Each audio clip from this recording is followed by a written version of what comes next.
Welcome to Milo's Mods, ladies and gentlemen. So, I did an Arsenal video a while back, and one of my subscribers, and forgive me, I don't remember which one, said his Game Face Prime lacked a little bit of power and performance, and he wanted to see the internals of mine. Well, here they are.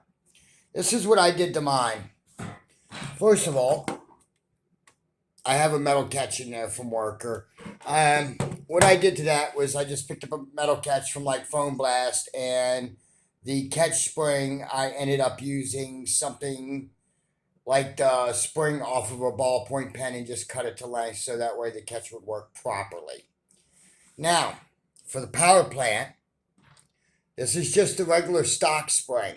Okay, what I did was because I'm a mechanic, this is actually the locking nut for a tire pressure sensor monitor. Yes, that's those things that go inside your tire to let you know when you're running low on air. This is actually one of the locking nuts. This slides all the way down in the buffer tube. It's only like a half-inch spacer, basically, is what it is. I'm using it as a spacer. It's not bad. And with this spacer on the stock spring, I'm getting about 175 to 180, which is really nice. Now, a little bit further on to the sled. This is a sled from a Prophecy. However, the sled's been modified. The Prophecy sled is longer by about that much. So what you do is that you pull the stock sled out when you go to change everything over. You look at it, and you're going to have to trim the Prophecy sled down so that way it'll fit and lock in.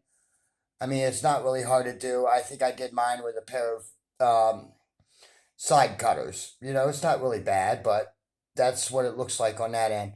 Now, for the barreling system, this is a brass barrel. Okay, there's a piece from Mod Brothers. It's a little 3D printed adapter. What it is basically is it's an adapter you slide over 1732 brass, and you can attach it to a jet blaster or a game face. You want to use a 10-inch brass barrel in this. Chris Cartea did the math on this blaster. I sent him a game face so that way he could tell me the plunger volume of it, and it turns out to be like 9 3/4 inches. So basically 10 inches ought to work. The only thing I did, this is the stock plunger tube and plunger rod and head, of course. The only thing I did was I got a better O-ring. A lot of my O-rings, what I do is because I'm a mechanic, I'll just go to an auto parts store and bring the part that I need a new O-ring for and say, here, I need a new O-ring, match it up. So I do, and sometimes the O-rings are 50, 60 cents. Whoop-de-doo, you know. So a lot of these parts I don't have links for, like the O-rings, the spacer for the spring spacer, I don't have links for parts like that. This is just a polycarbonate Prophecy sled from Worker. Again, there's a Worker metal catch in it too. It's not terrible, and I got about 220 to 230 FPS out of this game face after I got done with it. But in any event, I thought I would show you guys what was inside my Game Face Prime. Until next time, this is Milo's Mods signing off.